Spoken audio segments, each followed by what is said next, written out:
کہ میں ایک وظیفہ بتاؤں گا اور وہ وظیفہ امید کرتا ہوں کہ سارے اس کو پر عمل کریں گے۔ آج بھی دیکھتے ہیں کہ آخر مجلس جو ہے اس کے اوپر کس قدر جو ہے وہ آواز آتی ہے، اور وہ واقعہ بالکل مختصر سا ہے، اور درود کے بارے میں جو میں نے آپ کے سامنے آیت پڑھی ہے کہ یہ ایک ایسا عظیم عمل ہے کہ جس سے خدا بھی انجام دیتا ہے، سبحان اللہ، فرشتے بھی انجام دیتے ہیں، سبحان اور اللہ، پھر ارشاد ہو رہا ہے کہ اے صاحبان ایمان تم بھی جو ہے وہ رسول اور اس کی آل پر درود پڑھا کرو۔ ایک دفعہ درود پڑھ اللہ صلی علی محمد و آل محمد۔ ایک مومن، ایک انسان باہر سے، مسجد سے باہر سے، ماں بارگاہ کے باہر سے گزر رہا تھا، اور اس کے کانوں پر وائز، مولانا، خطیب، ان کی آواز گئی کہ جو بھی انسان اپنی زندگی کا یہ وتیرہ بنا لے کہ اٹھتے ہوئے بیٹھتے ہوئے ہر مقام پر وہ درود پڑھے نبی اور اس کی آل پر، تو خدا اسے چھت پھاڑ کے دیتا ہے۔ سبحان اللہ، یہ اس نے باہر سے گزرتے ہوئے سنا۔ ہم جو سامنے بیٹھے ہیں ہم بہت کچھ سنتے ہیں لیکن عمل نہیں کرتے۔ سبحان اللہ، ناراض تو نہیں ہوگی؟ ماشاءاللہ، کوشش کریں کہ جب بھی کوئی نصیحت کرنے والا، وہ ہمارا تایا ہو، ہمارا والد ہو، ہمارا استاد ہو، بزرگ ہو، جب ہمیں کوئی نصیحت کرے اسے لے لیں، عمل کرنے کی کوشش کریں۔ عمل کریں گے تو زندگی بنے گی، عمل نہیں کریں گے تو پھر فائدہ نہیں ہوگا۔ جملہ سنا، کہنے کہ مولانا صاحب کہہ رہے ہیں کہ اگر کوئی درود پڑھے تو خدا اسے چھت پھاڑ کے دیتے۔ اسی وقت درود پڑھا، گھر چلا گیا، گھر جو ہی چارپائی پہ بیٹھنے لگا درود پڑھا، اٹھنے لگا درود پڑھا، کھانا کھانے لگا درود پڑھا، ورد اس کی زبان کے اوپر درود ہے۔ صبح اٹھا، اپنی کلہاڑی، اپنے وہ وسائل، وہ آلات اٹھائے کہ جن سے اپنی وہ روزی کماتا تھا، لکڑہارا یعنی لکڑیاں کاٹنے والا، جنگل کی طرف گیا۔ جنگل کی طرف جب جا رہا تھا تو رستے میں اسے ٹھوکر لگی، یا اس کے ہاتھ سے وہ کلہاڑا وہ گرا، زمین پر گرا تو ایک غیر معمولی صدا آئی، پریشان ہو گیا، کہنے لگا زمین تو کچی ہے، پتھر بھی نہیں ہے، یہاں پہ آواز جو کھڑ کی، ڈھن کی، اس طرح کی جو چھن کی آواز آئی ہے، ایسی آواز نہیں آنی چاہیے تھی، یقیناً یہاں پہ کچھ ہے۔ مٹی ہٹائی، کیا دیکھتا ہے ایک دیگ ہے، پریشان ہوا یہ دیگ یہاں پہ کیوں چھپی ہوئی، مخفی۔ ڈھکنا کھولا تو کیا دیکھتا ہے کہ اندر ہیرے جواہرات ہیں۔ ہیرے جواہرات کو دیکھ کر اس نے ڈھکنے کو بند کر دیا۔ توجہ فرمائیے انشاءاللہ۔ ماشاءاللہ، ڈھکنے کو بند کر کے سوچ کے کہتا ہے مولانا صاحب نے کہا تھا کہ جو درود پڑھے گا خدا اسے چھت پھاڑ کے دیتا ہے، یہ تو زمین میں ہے، اور دوسری بات یہ زمین میری نہیں، یہ کسی اور کی ہے، یہ میرا مال مٹی اوپر ڈال دیتا ہے اور اپنے کام کو چلا جاتا ہے۔ آئیں ذرا اپنا محاسبہ کریں، سبحان اللہ، اگر ہمیں دیکھ ملتی کیا کرتے؟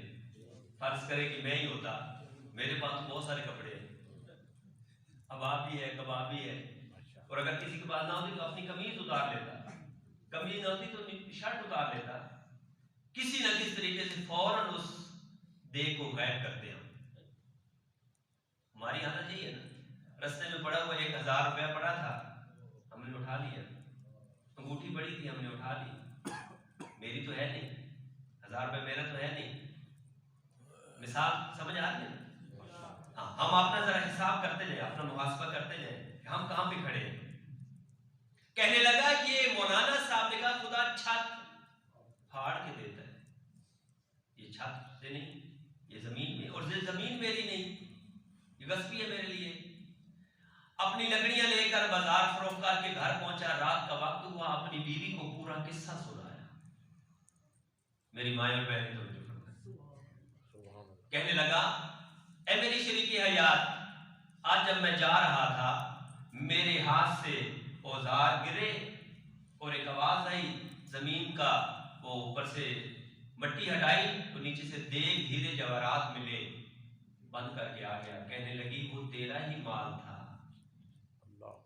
بڑی کوشش کی اس نے سمجھانے کی، احمق ہے، بے وقوف ہے، کتنے ہم غریب ہیں، خدا نے جب تجھے دیا ہے تو اٹھا لیتا۔ کہنے لگا نہیں، مولانا صاحب نے کیا کہا جی؟ یہ جو گفتگو ہو رہی تھی، پڑوس میں ایک گھر تھا یہودی کا، اس نے ساری گفتگو سنی اور سنتے ہوئے گفتگو ہنس رہا تھا اور کہہ رہا تھا کہ یہ مسلمان واقعاً بے وقوف ہے، واقعاً احمق ہے، واقعاً اس کا عقل کام نہیں کرتا، اتنا بڑا مال اور میں چھوڑ کے آ گیا۔ اس نے کہا اس سے پہلے کہ صبح ہو اور اس کا ارادہ تبدیل ہو جائے میں جا کر اس کو ٹھکانے لگا۔ اس نے اوزار اٹھائے اور جو مشخصات، جو جگہ کی اس نے نشاندہی کی تھی وہاں پہنچا، دیکھا واقعاً دیگ موجود ہے، خوش ہو گیا۔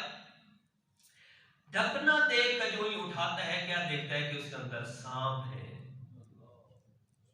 اس کے اندر بچھو ہے، زہریلے جانور ہیں۔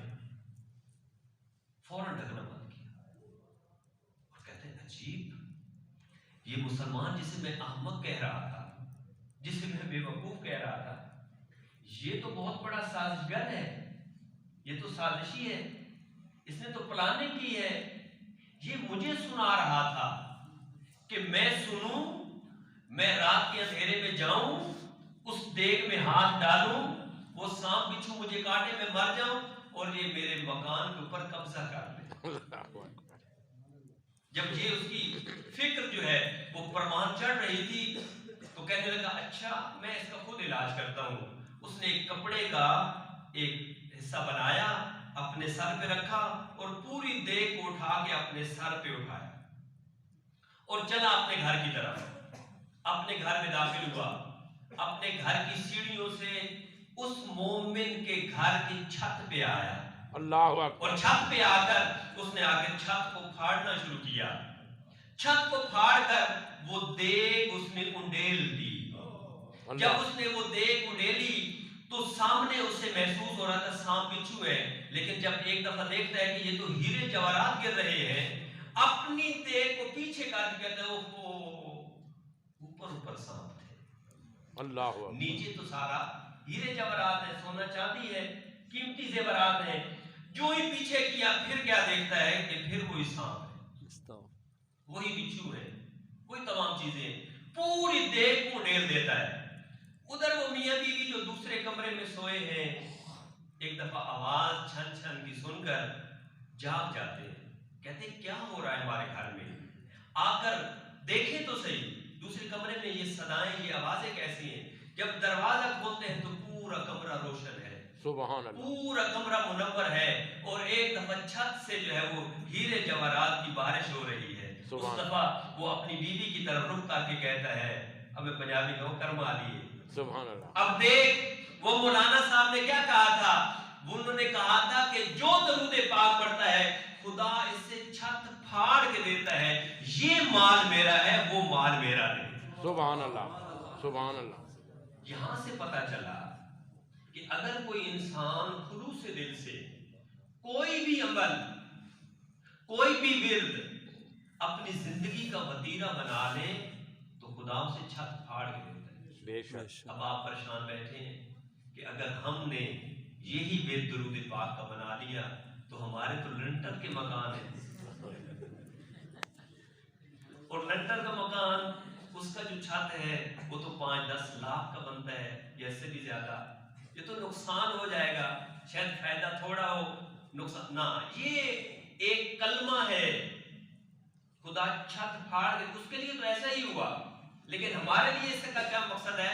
اس کا مطلب ہے کہ خدا ایسے خزانے سے، ایسے رستے سے دے گا جہاں سے تمہارا وہم و گمان ہی نہیں۔ بے شک، سبحان اللہ، ہم دعا کرتے ہیں کہ خدا متعال ہمیں یہ درود پاک کو صحیح آواز بلند پڑھنے کی بھی عادت دے، الہی اور یہ روز جمعہ درود کی ایک تسبیح 100 دفعہ پڑھنا یہ مستحب عمل ہے، اور بہت سارے اس کے فوائد ہیں، یا وقت اجازت نہیں دیتا۔